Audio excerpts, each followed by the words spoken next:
So let me launch on an example of the above, a specific one, the ideal society. Well, I understand that this universe is uncertain for a good reason. I'm not dealing with uncertainty now as an enemy, but as a blessing. I have a society that accommodates this view, that there is good and evil, and it's very useful. But perhaps society should be organized such that we get the best results from the presence of good and evil. So, for those who wish and are advanced, there's a monastery to go to, or there are retreat centres, or they have their privacy. And we will ensure this in our societal structure. If you like, a man's home is his castle. He has authority there. I'm not interfering in that, only in as far as it has an externality on others, and then I may curb certain things. Society protects others in their way of life. I have a notion now of the necessary freedom within their own private bounds. For instance, I don't insist on them all belonging to a particular religion. There is a politically correct a set of principles that you're required to adhere to. So you don't impose on others. You don't impose your views, but you are allowed to leave opportunity that others seek your views.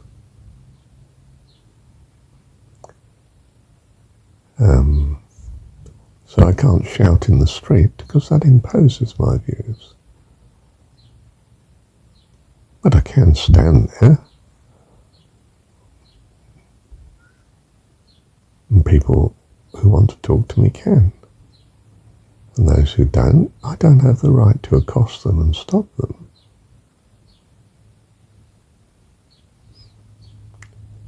If you like, I can hold out a tract that advertises my philosophy or religion,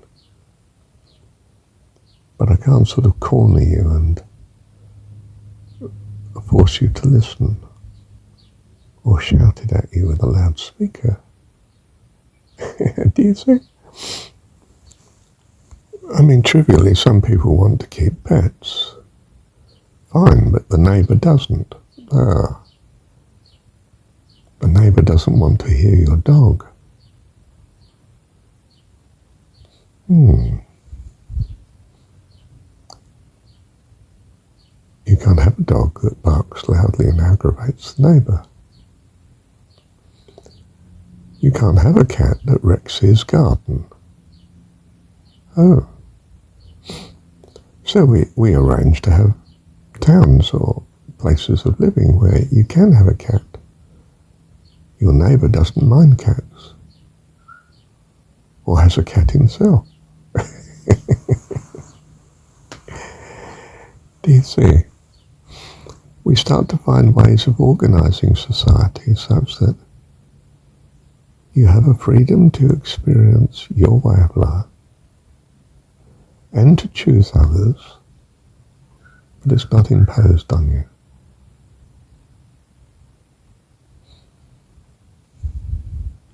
Now, if we now look at how we care for the environment, take that as an issue.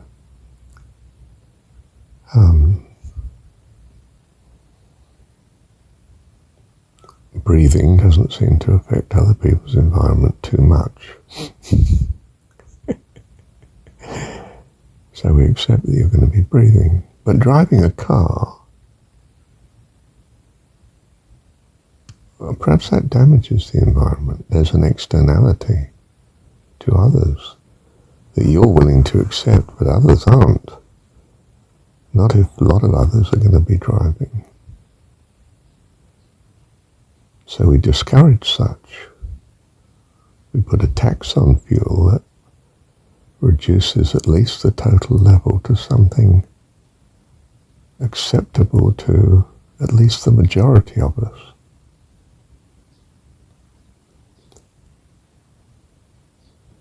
We start to form principles from our understanding of God that structure our society accordingly. But of course, people's understanding of God within the society varies. So there is discord. How do we regulate this discord so that it's optimal in some sense? In other words, there's good and there's evil, but there's an optimal level of each thing and varying levels that are achievable at costs of other things that we value. It's a general equilibrium model, what we're trying to optimize. But if we're optimizing it more and more with the awareness of God, then that society will be accordingly. If, on the other hand, we have an incredible variety of the awareness of religion and God,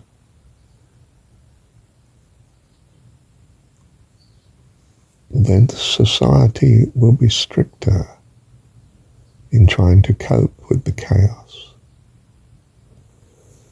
So we may have a society that tends to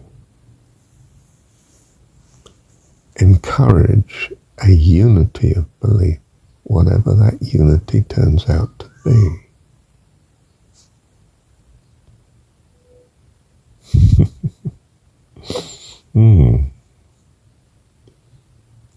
Let me pause. Well, it occurs to me, for instance, that unity may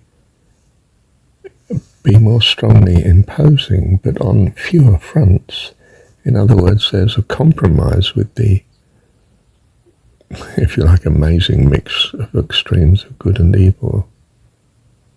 But within certain bounds is imposed, well, even ruthlessly. So that view of the past, like medieval England, is that there's some appalling things going on at every level of society. But there are a few basic things that are ruthlessly imposed.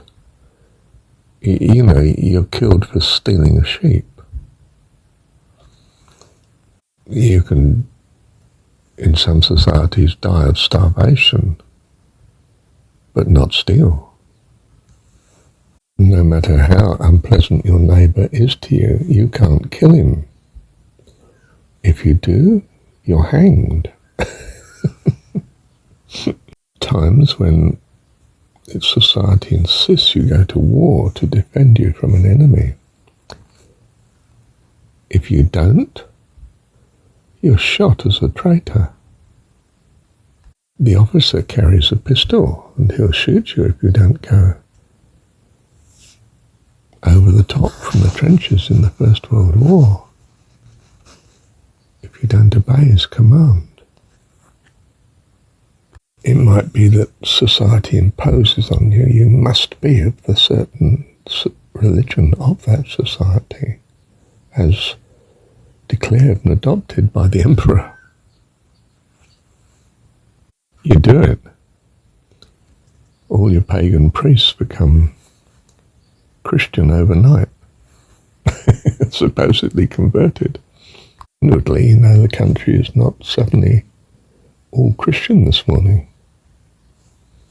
but it will practice it outwardly. Inwardly, they'll probably carry on what they can of their original faith. That's all right, just don't do it outwardly. Or the emperor will have you killed. Think what I'm saying, what is, may seem appalling, but may be appropriate to the particular general level of maturity of the individuals that are in that society, or you could say lack of maturity. And society will reflect that accordingly. Settles at an equilibrium of structure that constantly changes because of desires and pressures that come in consequence of such. Generating new situation, a new quasi-equilibrium that's still transitory, according to the development, the growing that comes about of the members that now make that society, which were different to those of some generation ago and so on. So God has his universe, and perhaps his universe is generally accordingly to what's needed for the experience to teach, that we may come to know good and evil. Choose the good and reject the evil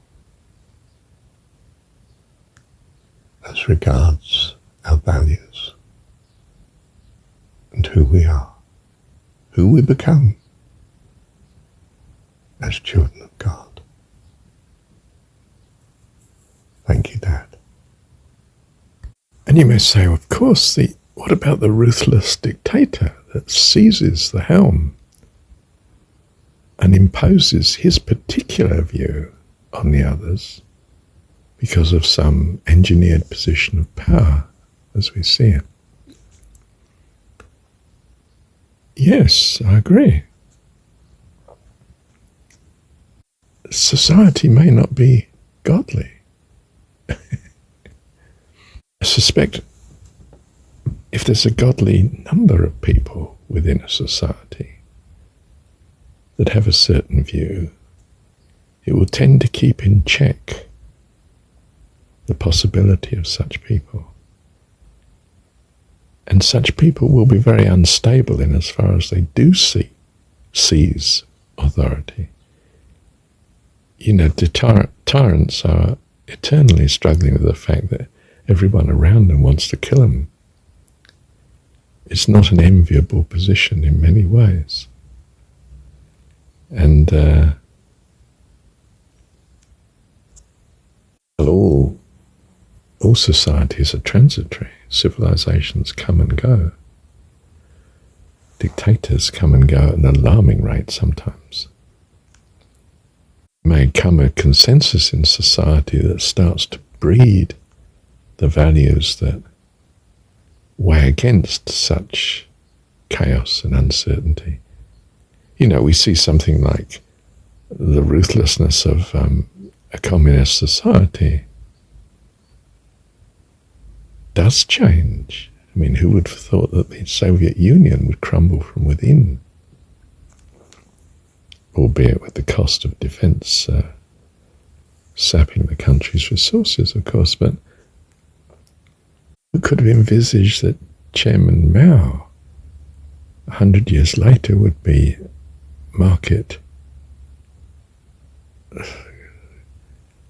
whatever it is. I mean, they refer to it as market communism, but I think it's just market.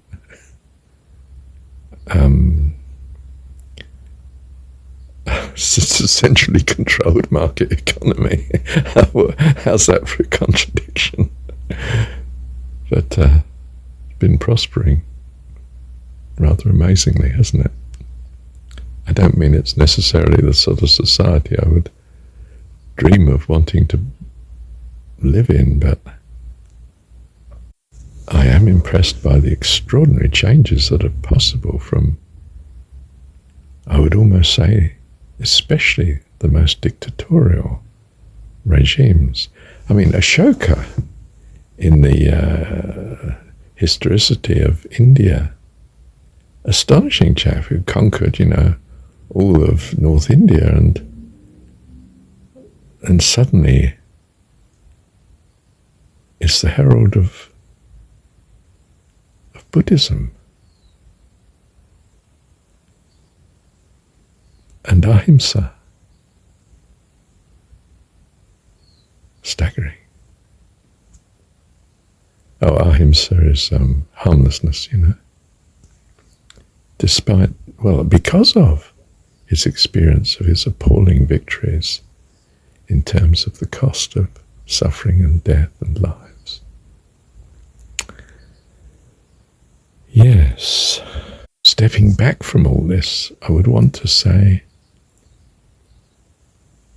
that this classroom is a place of good and evil, and it's likely to remain from my point of view.